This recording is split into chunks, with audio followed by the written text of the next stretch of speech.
I like to think ahead. I like to think ahead as far as I can go, and while still retaining as much spontaneity as I possibly can. You know, it's a balance. It's all about balance. I have my own distinct style, I guess, but a lot of it is from my musical idols that I listen to so much that I kind of just get a feel for what they play and then make my own renditions of that. Achieving a personal voice is kind of a tough thing. I don't know if I've necessarily done it yet, like someone could pick up my recording and say, oh, that's Brett playing, but I think that comes with a lot of years of experience in recording and transcribing other people until you're just taking influences from all of them and then kind of morphing it into your playing as well. I'm still exploring and trying to find what my voice is. I started off composing for my band, so it's sort of, you know, the American sound. And then I started composing for classical pieces. I started composing classical pieces that has a different sound. Now I compose Chinese pop songs. Obviously, that's really different as well. And I can compose in all these different styles, but in every single style that I compose, like for example, a Chinese pop song, you see hints of, you know, classical pieces. You see hints of rock in them.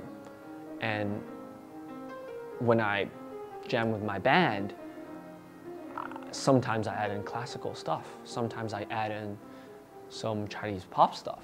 And so I don't really have one single voice. I try not to think about myself. I try to think about just being a part of the whole, just about, you know, just creating just like a little utopia of sound, you know, every time I play. You know, utopia, you know, can't exist like in the world today, but for, you know, that 5 minutes or whatever, you know, you're creating it there. You know, there's no war, there's no suffering, there's no jealousy, there's no envy. You know, it's just, you know, perfection. What I hear in my head is just a symphony of sound. You know, I can just play, like, it may sound crazy, but it's like I can play just instruments, you know, just like in my head. Like I'm just, you know, the great saxophone player, you know, I'm just like the great, like, you know, bass guitarist. Like, it's just getting your fingers out to do it and just playing those notes. What I hear in my head in terms of rhythm definitely comes out of the instrument, but sometimes I won't be playing the exact intervals that I was thinking in my head, because that just takes a lot of years of experience in playing, a lot of transcribing, but definitely the rhythms in it. I get close, I would say, to what I want to play, but sometimes not exact. Sometimes melodies pop in my head and I would hear it, and with practice I feel like right now I can sort of play the exact same thing that I'm imagining in my head, and I just try to put it in and see how it sounds. There's nothing too special about that, except when, I think what's special is when I randomly like let my hands take control, and they take control first and try out random things, and then when I hear them, and then my brain starts modifying, and then my mind would make some alterations to how that might work even better, and then I would tell my hands to do it, and then, you know, constant feedback loop.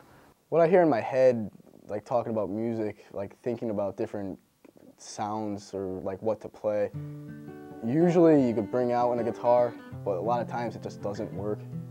You gotta just make your own renditions of it and attempt to make something close to it. There are many things that I would like to do.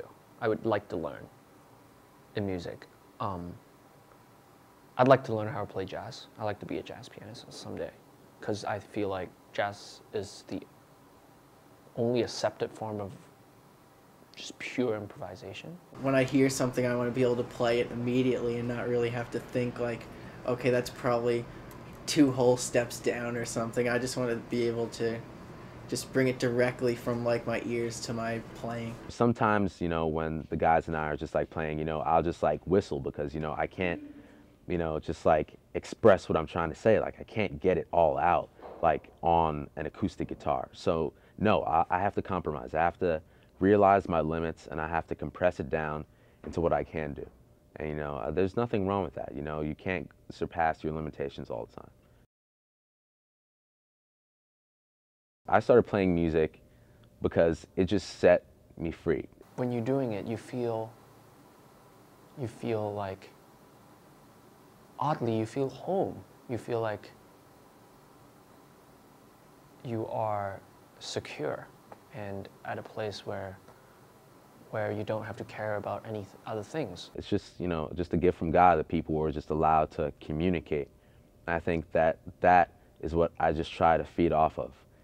Just that gift that I've been given and those around me have been given to just like play and be able to listen and to play and just to make, to make that baby, of the song, to make that baby of like the album and to just like watch it grow and just like, that's what I'm about. I'm about like just creating things, creating like living things. I've always believed that every single person has a passion, and whether that's something chemical or whether that's something spiritual or anything that, makes me really enjoy music and really get into that kind of mode when I'm playing music, and other people with other passions. To me, that may be, if we can find that out, I mean, that is the almost meaning of life, because I mean, we all live our lives trying to do what we're passionate about.